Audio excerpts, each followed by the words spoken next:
It's almost 9. Malis tayo ng bunkhouse ng Edet River ng mga 8. So I think we're doing good time. Doon pa yun sa baba. Doon. So siguro banda doon pa yung parang e-camp. Baka mga 30 minutes pa or 45 minutes pa. So let's go. So kung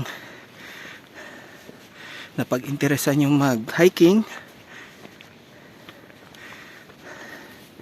first tip is to be physically fit. Maririnig nyo, hinihingal ako. I think pang-6 o pang-7 ko na dito sa Akiki, pero ganun pa rin, hindi naman ako every weekend nandito. So ayan na yung si Haring Araw. Sumisilip-silip na. Ayan.